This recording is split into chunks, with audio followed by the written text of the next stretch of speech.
li nga xamante ni moom moo di réconciliation da nga jàpp ni fu mu ne nii dañoo war a yóbbu bal yëpp à terre te jéem a xool nu ñu defaraatee li nga xamante ni moom moo di dëkk bi ci booloo mais war fi nekk di jàppaate ak yu ni mel da nga jàpp ni loolu bokkul ci priorité pourtant lu ni mel bi ko docteur Abdourahmane Diouf waxee gis nga plutôt coow li nga xamante ni loolee la jural mais est-ce que sànq ci sa biir wax bi nga rappelé ni président moom lañu fal et que loolu ndogalu yàlla la est-ce à dire que da ngay xaar tey gi ci président mu jël yenn ndogal yi concernant l'actuel premier ministre oui ou non. dama bëgg a préciser foofu rek loo xam ne c'est très simple appel bu may lancé Ousmane Sonko pour que jàmm ñëw ci réew mi liggéey jot na parce que suñu situation financière et économique c'est catastrophique. Le social waxuñu ko. tout rien ne va. et nous sommes presque à 2 ans de mandat bi 5 ans la. loolu nag le premier ministre dafa war a nekk derrière le président de la République d'accordul c'est le président de la République mooy le seul comptable du bilan waruñu fi toog di wax ay affaire 2029 ay éligibilité ak yooyu ce n'est pas normal à cette période là kenn soxlawu ko raison pour laquelle soit le premier ministre se met au travail derrière le président de la République, ou bien le président de la République prend ses responsabilités.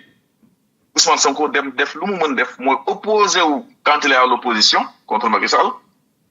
opposé wu au président Diomaye quand il est au cœur du pouvoir. Ce n'est pas acceptable. Mais est-ce à dire que jamono jile yéen au sein de la coalition Diomaye président loolu mooy seen souhait parce que li nga wax ni xaw na similaire ak Barké Demba Ndiaye propos yi Arona Coumba Ndoffène Diouf yëkkati ak suñu naataango bu nekk fii ci Sénégal 7 jàpp ni tey jii moom le président dafa war a démettre l'actuel premier ministre.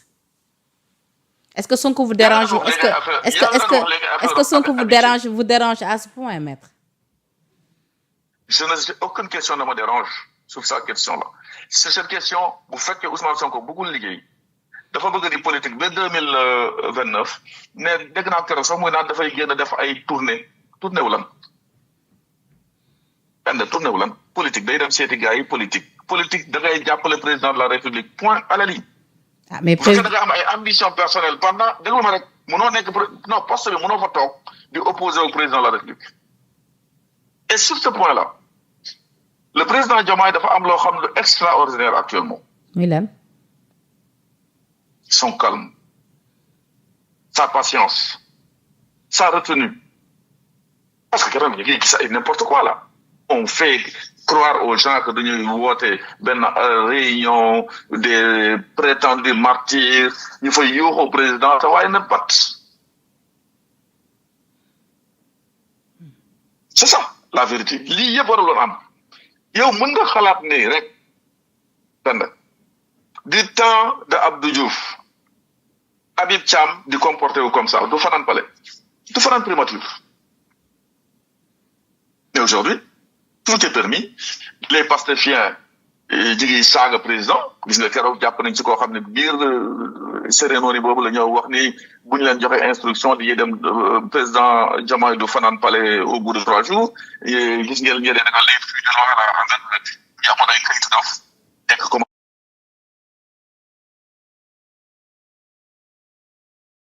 ñu commencé di naan lan ça ne peut pas continuer. gis nañu en tout cas ci boobu la tournée am na yenn militants yi ak yenn figure yu ci Pastef yu commencé di wax ni bu ci Sonko bokkul ca boobu la tournée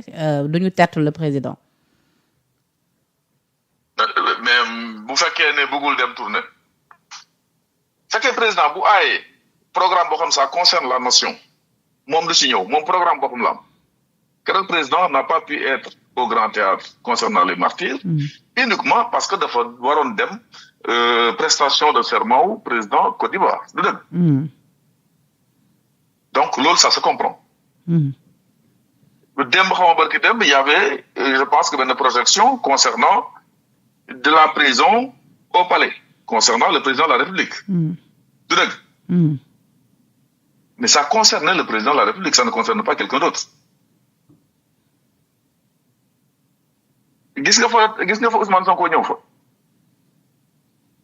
comme pour dire te yow quoi. xam nga ne cérémonie boobu mënuñu ko def te invité wuñ ko en tant que premier ministre. léegi lu ni mel c'est-à-dire que la cassure c'est-à-dire que am na loo xam ne sénégalais ñenn ñi bëgguñu ko xool dans les yeux c'est la vérité. mais c'est-à-dire nuñ koy xoolee dans les yeux sachant que ni tout le temps bu ñu leen gisee ci ay images dañuy ànd doxandoo di sourirandoo di présidandoo yenn ci ay cérémonie ak yu ni mel sénégalais souvent dañuy nekk xaw a nekk dans le flou duñ comprendre ce qui se passe réellement.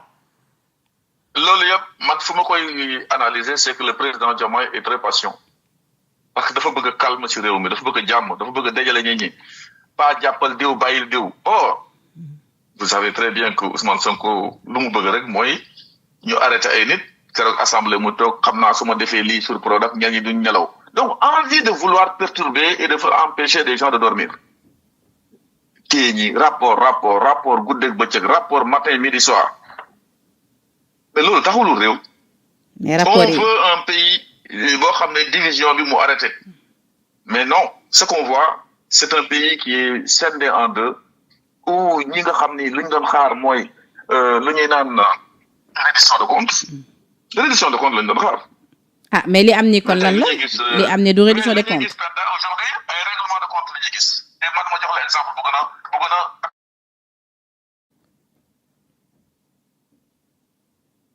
le docteur Mimi Aminata Touré nga xam ne ñu ko dénk coalition Diomaye président. oui par le président de la République. oui. boobu ñu ko dénkee ça date du mois de novembre bii ñu génn.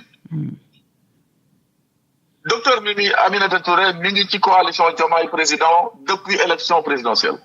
2024. oui. lii nga xam ni premier ministre toog na terrain meeting toog si biir nu mu tudd assemblée nationale day génne rapport IGE xaw ma lan contre Mimi Touré. ce prétendu rapport là est-ce que moom yëgu ko woon depuis disons Mimi Touré di liggéey pour Diomaye président yëgu ko woon xamu ko woon. xëy na mu ngi koy doog a yëg.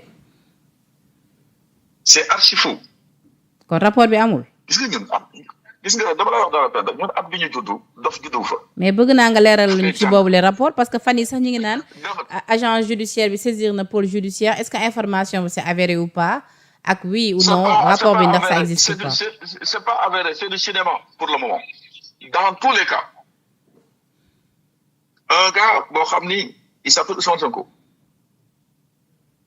ànd ak cheminé nit depuis presque 2 ans. ñu demandoo législative dañuy jox ko foofu une majorité écrasante à l'Assemblée nationale Mimi Touré liggéey na ci bu baax a baax man jël naa samay responsabilité dem taxaw fële nga dégg ñuy wax affaire rapport nga ne non kii sunu nit la mën nañ ko sax défendre physiquement j'ai la vidéo bu jaree ñu défendre ko physiquement on va défendre Mimi Touré c'est les propos de Ousmane Sonko tey le président ne bon yow laa dénk pour nga restructurer ma Diomaye président nga ne bon xaaral ma génne benn rapport dal ci kawam et pourtant Ousmane Sonko disait dans le cas de Diaz bu ñu juboo ak Macky Sall y a rien bu xuloo amee rek ñu génne benn rapport di ko utiliser c'est ça qu'on appelle instrumentaliser c'est ça qu'on appelle un règlement de compte donc on va dire waaw Mimi Touré on va lui régler son compte ça ne passera pas mais est-ce que kon daal su ma la comprendre bu baax boobu les rapports moom amul du am benn mujjantal parce que déjà yow nee nga gëmuloo ni existence boobu les rapports. dama lay wax benn affaire boo xam ni c'est l'avocat qui parle ce n'est pas le politique parce que je suis pas politicien je suis politique. rapport IGE bu ñu ko defee c'est destiné à qui? Au président de la République. oui. boole ci exclusivement moom bu toogee dina rapport bi salué destiné moom war na ko jot day raconter sa vie xamul dara ci administration ça fait 10 ans et quelques liggéeyul tant qu'il y a pas de bruit au Sénégal il n'existe pas c'est le président de la République mooy décider bu fekkoon Macky Sall am na leen lu muy rapproché Mimi Touré fekk utiliser na ko rapport bu génn ci président rapport bu génn ci président de la République IGE ça suppose que le rapport soit déclassifié voilà. oui. gis nga rapport IGE dañ ciy bind à la première page de couverture qui détient ce rapport tombe sous le coup de l'atteinte à la sûreté de l'État loolu ñu bind sur la page de couverture ñi nga xam nañ li may wax nii xam na ni gis naa ay c'est comment fonctionnent les rapports de l'IGE qui détient ce rapport tombe sous le coup de l'atteinte à la sûreté de l'État sauf déclassification. Y compris le premier ministre. Ousmane Sonko wax ne waaw lan la Ousmane Sonko wax fan le rapport fan lañ ko déclassifié mu génnal ma décret bi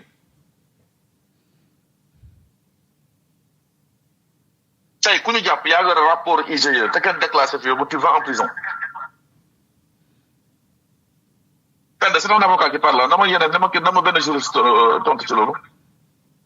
moo tax tey ma jël la fi pour nga xam ne ñaari casquette yëpp nga fi toogee nga leeralal ñu yenn. effectivement Sénégal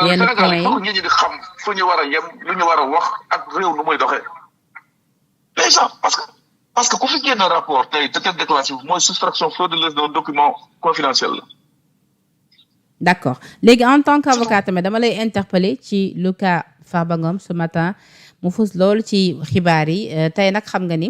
ginnaaw 9 mois yi mu def ci kaso bi tey lañ koy doog a auditionné dans le fond ci li nga xamante ni moom moo di coowal 125 milliards yi ci li nu mel nag ba mu génnee avocat mi def nañ janoo taskatu xabaar nee nañ kenn entendre ko ci li nga xamante ni moom moo di détournement de deniers publics yi waaye itamit tey ba muy ñëw ci anam ba mu ñëwee ci ambulance la ñëwee ak lépp parce que état de santé nee nañu mayu ko depuis boobu tamit ay avocat am ñi ngi alerté ci li nga xamante ni moom moo di état de santé déposé nañ nag ay liberté demande de liberté provisoire tey am yaakaar ni dinañ ci valider ne serait-ce que benn su ko defee rek Farba nga mën a recouvrir la liberté actuellement nag delloo nañ ko foofee ca pavillon spécial bu Rebeuss man commentaire nga ciy def. commentaire bu may def ci kaawu Farba il faut rappeler dans quelles circonstances lañ ko arrêté xam nga ñun ba ñuy dem di naan troisième mandat différemment ak leneen diñ doon ñaan Sénégal am rupture du dëgg rupture la ñu bëggoon que exécutif bañ a mêléwu ci affaire judiciaire mais on a vu un premier ministre dem de dëkkuwaa ji Farba Ngom ñëw nee na yow c'est la dernière fois ngay participer à une élection donc les dés étaient pipés comme si une décision avait été prise. mais premier ministre barki démb ci assemblée mu ngi fàttali ni exécutif bi warul dugal loxoom ci li nga xamante ni moom moo di justice bi. mooy wax waxeet rek lu ko neex lay wax tey suba mu am lu ko wax leneen je me demande même s'il a vraiment ça toute sa tête il ne s'écoute pas il ne s'entend pas parler. alors ba mu ñëwee à ñoom wax ne kii c'est la dernière fois ngeen koy gis muy def politique fu mu mujj te rek def na ko Lat Diop Lat Diop a vraiment s'est battu man je ne les défends pas je ne défends pas Farba je ne défends pas Lat Diop je défends pas le droit et la justice loolu ba mu amee ci affaire blanchiment dañu téye Farba Ngom mu cautionné te le but le procureur de la République moo ko wax maa ko doon déglu ci conférence de presse bi ñu defoon le but c'est de recouvrer les avoirs mooy li nga xam ne considéré na c'est mal acquis wala détournement la ñu récupérer les biens c'est ça le but mais ñooñu bu ñu cautionné mais doo leen bàyyi ñu génn mais tu as fait une affaire. C'est au juge d'apprécier. ma ne juge d'apprécier procureur il dépend de l'exécutif. Le procureur dépend de l'exécutif. Il reçoit même des instructions. Le cordon ombilical entre l'exécutif, le ministre de la Justice, et le procureur de la République n'est pas encore coupé au Sénégal. Tey jugé guñ ko. Il est présumé innocent. Kan moo ko téyeelu parce que xam nga ne en matière de détournement de deniers publics kan mooy qualifier les faits dinaa lii la góor la wala jigéen la xale la wala ndaw la c'est le procureur de la République bu ñu nee détournement de deniers publics boo cautionné wul dafay dem mais mu cautionné ba malgré ça avec son état de santé on le garde